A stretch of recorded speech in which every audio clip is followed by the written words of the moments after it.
श्री महाभारत विराट पर्व पुष्प 6। अर्जुन ने राजकुमार को बतला दिया कि अभी वह पांडवों का रहस्य किसी के सामने भी प्रकट न करे। इधर विराट राज अन्य चारों पांडवों की सहायता से त्रिगर्त सुशर्मा को पराजित कर राजधानी में आए। लेकिन यह सुनकर कि राजकुमार अकेला ही कौरवों से युद्ध करने गया तो उन्हें बड़ी चिंता हुई। उन्होंने शीघ्र ही अपनी सेना को राजकुमार उत्तर की सहायता के लिए भेजा और मंत्रियों से कहा कि शीघ्र इस बात का पता चलाओ कि राजकुमार जीवित है या नहीं। भला बृहन्नला नर्तक सारथी है, वह कैसे युद्ध में विजेता हो सकता है? कुमार के जीवित मिलने की आशा ही नहीं है। इस बात को सुनकर युधिष्ठिर ने कहा, राजन, बृहन्नला सारथी है, उसे कौरव तो क्या, देवता, दैत्य, गंधर्व और राक्षस कोई भी नहीं मार सकता। यह बातें हो ही रही थी कि उत्तर द्वारा भेजे दूतों ने राजकुमार की विजय का समाचार सुनाया। सुनकर महाराज को बड़ी प्रसन्नता हुई और मंत्रियों को आज्ञा दी कि कुमार को सम्मान पूर्वक लावो और नगर में विजयोत्सव की शीघ्र व्यवस्था करो। उत्सव मनाने की आज्ञा देकर महाराज ने कंक से जुआ खेलने की इच्छा प्रकट की। लेकिन कंक ने द्यूत क्रीड़ा के विषय में नियमानुसार महाराज को समझाया कि हर्षातिरेक व अन्य किसी कारण से उन्मत्त हुए मनुष्य को कभी जुआ नहीं खेलना चाहिए। इसलिए आप इसे छोड़कर दूसरी क्रीड़ा का मनोरंजन करें। विराट ने कहा, नहीं कंक, हमारी इच्छा जुआ द्वारा ही मनोरंजन करने की है। हम सब सर्वस्व हार जाने पर भी दुखित नहीं होंगे। तुम निसंकोच होकर हमारे साथ जुआ खेलो। अतः जुआ खेलना प्रारंभ हुआ और साथ साथ उत्तर की विजय के संबंध में महाराज राजकुमार की बड़ाई करने लगे। तब कंक ने कहा, राजन, बृहन्नला जिसका सारथी होगा वह युद्ध में अवश्य विजयी होगा। यह बात सुनकर विराट को तनिक क्षोभ हुआ और कहा, कंक, क्या हमारा पुत्र कौरवों को नहीं जीत सकता? एक क्षत्रिय के बालक होते हुए तुम एक हिजड़े की बार बार प्रशंसा करते हो। युधिष्ठिर ने कहा, महाराज, भीष्म, द्रोण, कर्ण आदि जगत विख्यात महारथियों को आपका पुत्र जीत सकता है।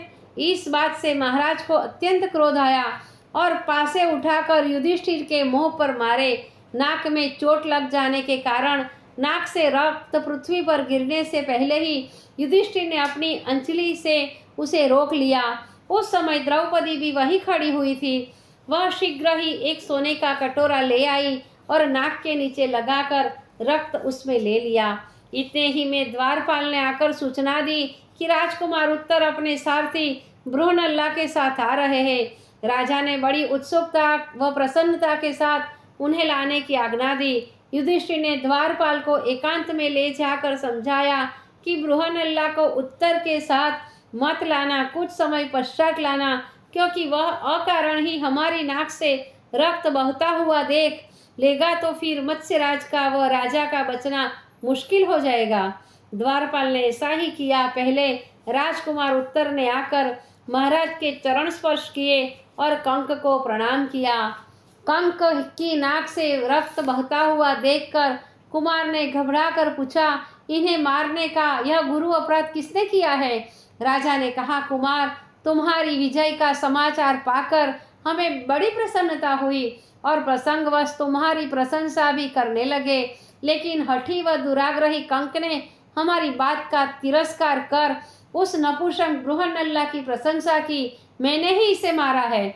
कुमार ने कहा, हे पिता, यदि आप हमारी और अपनी कुशल चाहते हो तो इस ब्राह्मण देव से क्षमा मांगिए, वरना ब्रह्मशाप से हम सभी नष्ट हो जाएंगे। विराट युधिष्ठिर से क्षमा मांगने लगे। तब युधिष्ठिर ने कहा, राजन, हम ब्राह्मणों का क्षमा तो सबसे प्रधान कर्तव्य है और हम अपने कर्तव्य का पूर्ण रूप से पालन करते हैं। आप निर्भय रहिए, हमने आपको क्षमा किया। जब युधिष्ठिर की नाक से रक्त बंद हो गया तब बृहन्नला भी आए और राजा को प्रणाम किया। विराट ने बृहन्नला के सामने भी उत्तर की बुरी बुरी प्रशंसा की और कहा कि पुत्र, कौरव सेना का महारथियों को तुमने युद्ध में किस प्रकार पराजित किया, तुमने अकेले ही इन सब से युद्ध कर किस प्रकार विजय प्राप्त की? महाराज की बात सुनकर उत्तर ने कहा, पिता देव, वह विजय मेरी विजय नहीं, यह तो एक देव कुमार की कृपा का फल है। जो कुछ कुछ भी किया है सब उन्होंने किया है। तब विराट ने पूछा, वह वीरवर देवपुत्र कहाँ है? उनके दर्शन अवश्य करूँगा। कुमार ने कहा, वह तो युद्ध समाप्त होते जहाँ से आए थे वहीं चले गए। अब वह कल या परसों यहाँ अवश्य पधारेंगे। इतना कहकर राजकुमार बृहनल्ला को साथ लेकर अंतःपुर में गए। वहां जाकर बृहनल्ला ने कौरवों से उतारे हुए कपड़े राजकुमारी उत्तरा को दिए।